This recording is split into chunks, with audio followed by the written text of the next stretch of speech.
செய்திகள் வாசிப்பது நிரஞ்சனி பாலகிருஷ்ணன். நெல்லை மாவட்டம் கங்கைகொண்டான் அருகே துறையூர் பகுதியைச் சேர்ந்த 11வது வார்டு உறுப்பினர் அமரேஷ்குமார் அவர்கள் தலைமையில் மக்கள் குறை தீர்க்கும் முகாம் மாவட்ட ஆட்சித்தலைவர் அவர்களிடம் புகார் மனு அளித்துள்ளனர்.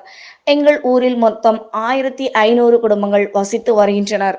காலையிலும் மாலையிலும் பள்ளிக்கும் கல்லூரிக்கும் வேலைக்கும் செல்லும் ஆண்கள் மற்றும் பெண்கள் அனைவருக்கும் போதிய பஸ் வசதி இல்லாமல் எங்கள் ஊரில் வேண்டுமென்றே நிற்காமல் எஸ்எஃப்எஸ், ஐஎஸ்எஸ், தனியார் மற்றும் அரசு பேருந்துகள் செயல்படுகின்றன.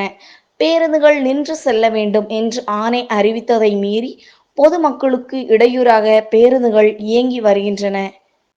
இன்று அந்த பகுதி சுற்று வட்டார பொதுமக்கள் கோரிக்கை தெரிவித்தனர். தொடர்ந்து நடவடிக்கை எடுக்கப்படாமல் இருந்தால் பொதுமக்கள் சார்பாக போராட்டம் நடைபெறும் என்று தெரிவித்தனர்.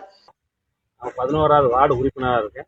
எங்கள் ஊரில் ஒரு போக்குவரத்து வசதி இல்லாமல் பெண்களும் குழந்தைகளும் வந்து வேலைக்கு செய்கிற, தனியாருக்கு வேலைக்கு செய்கிற பெண்களும் இருக்காங்க, கவர்மெண்ட்டுக்கு வேலை செய்கிற பெண்களும் இருக்காங்க. இது போக பள்ளிக்கு செல்லக்கூடிய பெண்கள் இருக்காங்க. இவங்களுக்காக வேண்டி அந்த பேருந்து வந்து நிற்காமல் இருக்குது.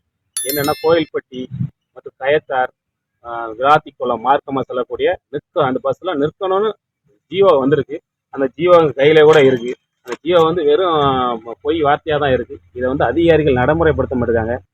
இதை வந்து அரசு கவனத்தில் கொண்டு இது கண்டிப்பாக நடைமுறைப்படுத்தி தருமாறு தமிழக அரசு வேண்டி விரும்பி கேட்டுக்கொள்கிறது.